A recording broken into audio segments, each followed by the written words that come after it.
My activism is guided by a sense of hope because I know that people, especially young people, and it's been proven over and over again, have the power to change the world. My most recent experience with police brutality wasn't actually on these shores.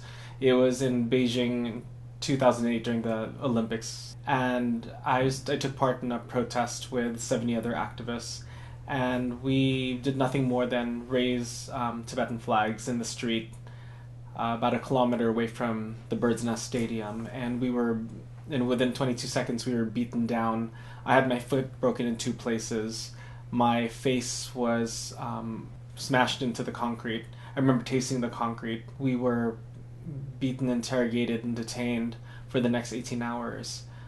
I never thought that I would see the same kind of police state that I saw in Beijing in 2008. What I saw in Ferguson shocked me. It didn't seem real. Pictures don't really describe what happened on the ground. There was a heaviness in the air that was a commingling of the heat and humidity and the adrenaline. You could almost smell it on the streets on West Florissant. There were tons of police from different, I don't know what agencies they were from because they all look like stormtroopers to me. The number of militarized police, the armored tanks, the guns. I thought I'd left that in Beijing, and I thought that reality didn't exist here. The deluge of hateful, angry Facebook messages, comments, tweets, direct messages from people who feel like they're, many of them white, feeling like their world was crumbling around them and trying to lash out, reminded me of why we need to do this work. I think in order for there to be real change, there has to be discomfort.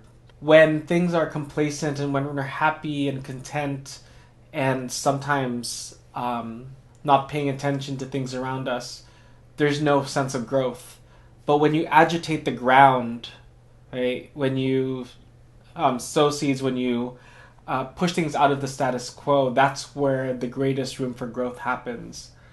And I think that in order for us to progress as a country, we need to have these very uncomfortable conversations, not just with others, but within ourselves. You don't have to be on the ground to show your solidarity and support, because police brutality and human rights abuses don't just happen here in Ferguson.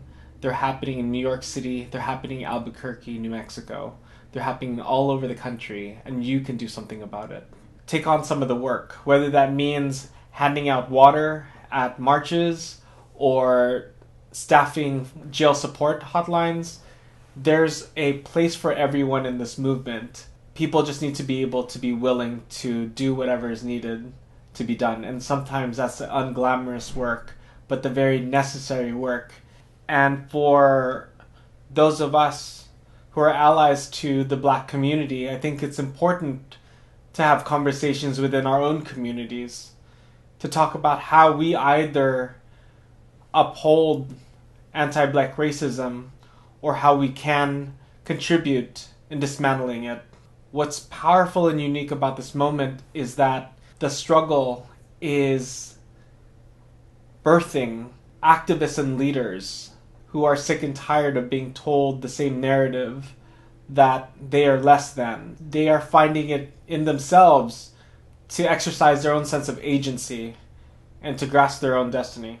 Ain't no power like the power of the people, 'cause